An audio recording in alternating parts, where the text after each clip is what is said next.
make a narrative as if like I'm scared of. I think Devin's a tremendous fighter. Do I think Devin Haney can beat me? Hell no. Hell no. Yeah.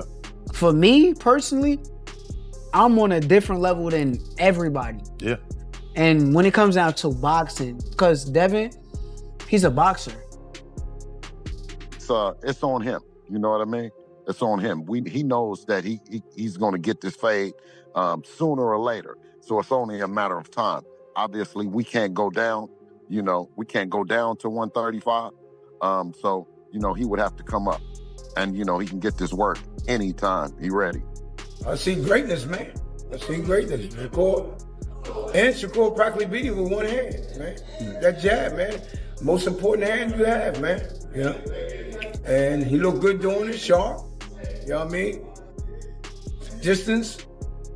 He did everything, man.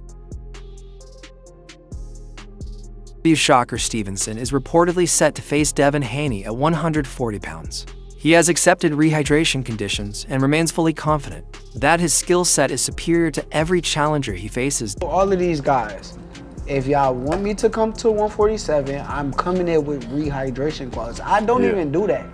Yeah. But why am I going up to these guys' weight classes if I'm not planning on going? Devin Haney insists that the fight with Shakur Stevenson will happen, showing clear determination and commitment while making it known that this is a bout he genuinely wants. 135. You can't, you know, say your name without saying Shakur to your female tank, right? It just is what it is. Is that fight going to ever happen? Would it ever happen against you and Shakur? 100%, yeah. I think so. I think it. You think Shakur will grow into whatever weight you're in? I mean, we're all of us is close to the same size. You know, we're all growing together. We're all like, you know, getting bigger. Well, so, and it's only so many guys, like y'all said, it's only so many guys that we could make big money and people want to see the fights. Which even though I know that they making new guys, it's guys like Kermel, Abdullah, all these guys want to come up too. So eventually they gonna be there too. But yeah, no, I think that a fight with Shakur is very much possible. Shakur Stevenson says he is not afraid of Devin Haney, but believes Haney's team could later push a narrative, claiming Shakur was intentionally avoiding the fight. Devin Haney. Okay. Devin Haney's probably, to me, that's, yeah, I don't think it's hit its point yet, but I think in the next year or two, it'll hit a point where it's like the world is gonna demand, you know what I'm saying? I can see the trajectory feels like it could meet like that. I would love this fight. But look, you gotta watch what you say with like, and this is not even Devin fault, because Devin is very respectful of my game and I'm respectful of his game. He's a good fighter. But his fans will clip and twist and turn things into something that is not. So I try to be real careful on what I say. True. This is guy Jay on Twitter. He a big Haney fan. He be always clipping and changing stuff, Jay. Yeah, they gonna make a narrative as if like I'm scared of. I think Devin's a tremendous fighter. Do I think Devin Haney can beat me? Hell no. Shakur Stevenson believes he is operating on another level entirely, convinced that no fighter can defeat him and confident that Devin Haney lacks the power to knock him out. He's a fucking stone cold killer who's just gonna go in there and try to knock me the fuck out. Yeah. He's gonna try to outbox me. I'm the greatest boxer. How do you... So that's how I feel about the fight. Yeah. But it all gotta make sense from a business standpoint. I don't like getting up here and negotiating against myself. And, for sure. But for me, I'm willing to make the fight. But do you see it as it being that could, you know, like we always said, the Four Kings, even though you wasn't a part of it, the whole thing, the whole plot is like at the end of the road, there's gonna be two guys left standing, and that's the big fight. Do you see that as that's potentially what that could be? I'm a bad motherfucker. Devin Haney remains determined to prove himself, actively seeking fights against elite opponents like Shakur Stevenson, in order to establish his true greatness in the sport. Those fights are not possible. Would you be more inclined just to move up to 140? Yeah, you know, if I can't get those fights next or it doesn't make sense for it to be next, I'll probably go to 140, test it out, see how I feel at the weight at 140, and then if when the time is right, then, you know, I'll defend my belt at 135.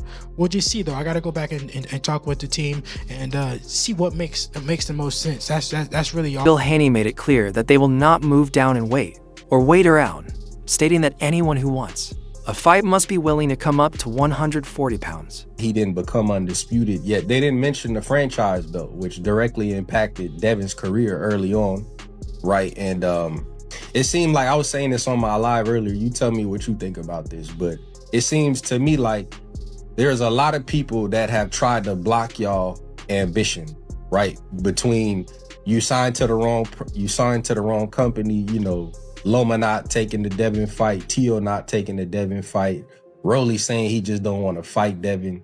Do you see that? Like, how do you see that? You know, as far as like, people know you're ambitious, they know you want to be unified, they know you want to be undisputed, so they put all these obstacles up and they make it hard for you to achieve what you're trying to achieve. Absolutely. I think it's been historic in the way that they've done. You added that the fight can happen at any time, as long as the challenger is ready to step up and make it official. We must keep our composure and our patience and understand that it's part of the process when you're that good. You know what I mean? We can't say it any other way. You know, they're running out of narratives. You know what I'm saying? And, you know, it's what the people want to see. We don't never say, okay, you know, well, this guy has done something wrong or he did bad business. So, you know, we'll never do it. Obviously, you know, when we go through negotiations and we spend time in there, whether it's put something together for Richard Hitchinson, for him to come back later and to say, you know, yeah, I want that fight. Well, when we were trying to make the fight, we couldn't. You didn't want to negotiate. You went somewhere else. When we were negotiating with Shakur Stevenson, instead of him negotiating with us, he said that he's going to go somewhere. Bradley believes Shakur Stevenson has the potential to surpass even Terrence Crawford in boxing history. Crawford is firmly on boxing's Mount Rushmore as a 5-division champion, with an extraordinary resume. However, Bradley feels Shakur, much like Crawford, possesses the rare talent and skill to climb even higher.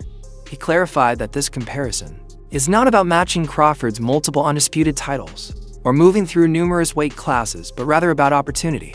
Bradley explained that boxing politics limited Crawford's access to major fights. Earlier in his career, had figures like Turki Alalshik been involved at the time, unifying promoters and making big fights possible. Matchups against Keith Thurman, Danny Garcia, Errol Spence, and Yordenis Ugas could have happened sooner, elevating Crawford's profile even further. I feel like Shakur, just like Crawford was with me, Shakur has the ability to pass Terrence Crawford.